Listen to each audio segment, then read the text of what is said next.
Hey everybody, back again. Today we are taking this piece of coil spring and we're going to be trying to make a basket hilted rapier. So I've never made a rapier before. They are incredibly difficult, so I'm probably going to fail, but might as well try.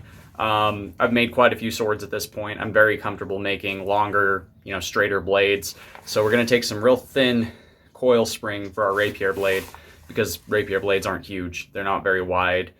Some of them were in history, but we're making more of a needle sword. So let's get to it. So the first thing I'm actually going to do is, I already drilled one hole here. I'm going to drill another hole here. These are going to be my holes for my tang for the fit up. And then I'm actually going to take my angle grinder and cut some slots for the basket. You guys probably have seen how I make the basket part, but I'm still probably going to show the forging. So let's get that hole drilled and get this cut, and then we'll start working that coil spring.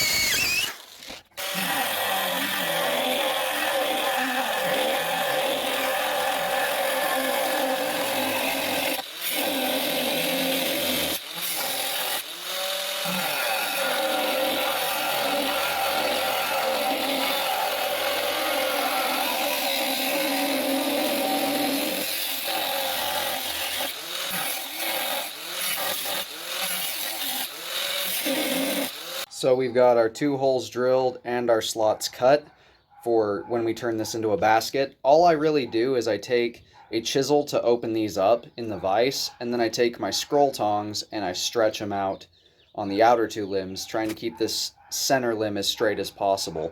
Sometimes I will pull this out, but usually drifting this onto the actual handle itself is enough force to push these prongs out before I turn it into the basket.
got all of the rough forging done on our basket as well as on our blade.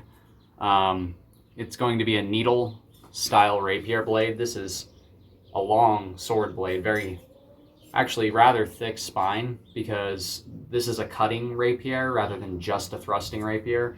But I'm designing it to resemble a needle style of rapier.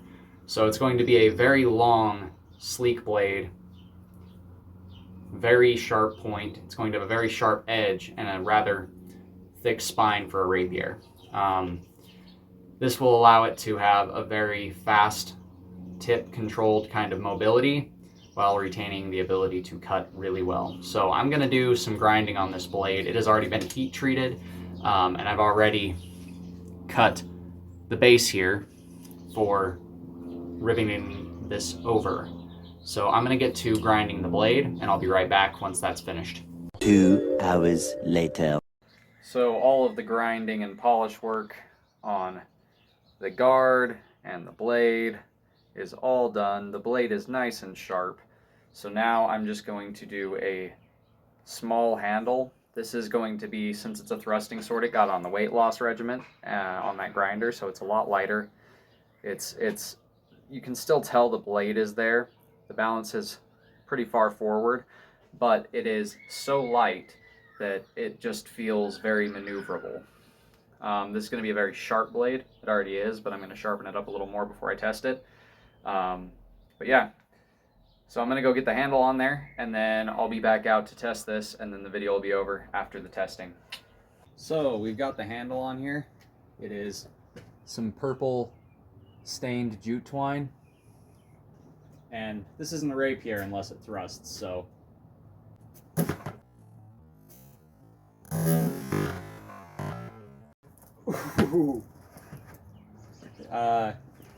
Yeah, that went right through. Let's see if we can do that one more time. Oh, that's butter smooth.